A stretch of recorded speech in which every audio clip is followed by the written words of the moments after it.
We live in fear of the person who coughed right next to you, or the person down the street who doesn't look that well. Oh my God, I got to stay away from them. Every year, about 0.1% of the population will die from every flu that comes up every year. It's not different than flu, it's just a bad flu. It's dangerous except for this: it can be treated. The coronavirus is a flu virus. And they want to say, it's not the flu. And I go, look, a flu has a range of symptomology. You've experienced that range yourself.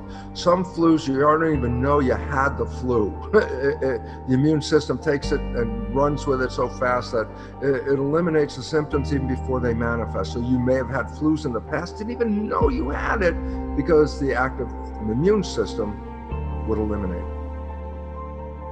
First of all, let's understand something. What is a flu and what is cold season all about? There are a number of different viruses, rhinoviruses and coronaviruses, that annually show up every year and bring us all the symptoms of a flu or a cold. The viruses that affect the respiratory system, where the air is coming in and going out, air is coming in and going out, are viruses that actually replicate at temperatures below body temperature. When a virus of this cold nature infects a cell, it doesn't replicate at 98.6 or 37 degrees. That's too warm. So basically, if the temperature drops a couple of degrees, then the virus kicks in. So the virus doesn't operate at body temperature, it operates at a colder than body temperature. That's why flu season is associated with winter. The average person is going to have flu symptoms that range from, I didn't even know I had the coronavirus, to respiratory distress. That is a threatening problem.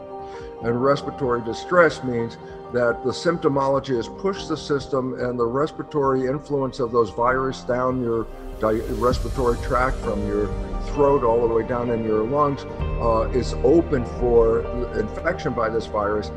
It could get worse. It's dangerous except for this: it can be treated. So having respiratory distress is not the end problem. If you can get treatment, it'll go away. It's a bad flu. Coronavirus is a bad flu.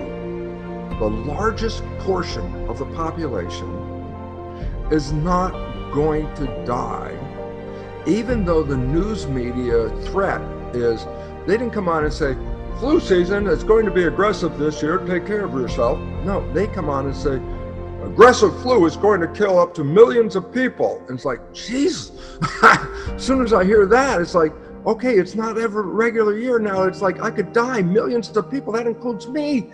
And the fear is becoming a problem. But in some countries, they started testing everybody.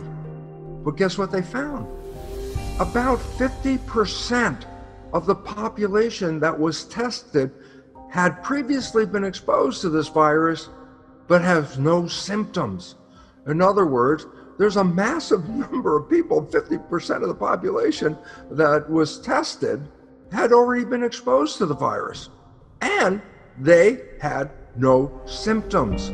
It means a very important fact, that their immune system is working so good that even though they were exposed to the virus, that virus was not able to overtake the system because of the strength of their immune system. The bigger problem you have is the fear of the virus.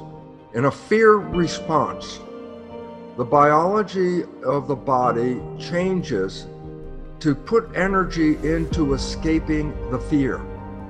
That proverbial fear is the saber-toothed tiger that chases us.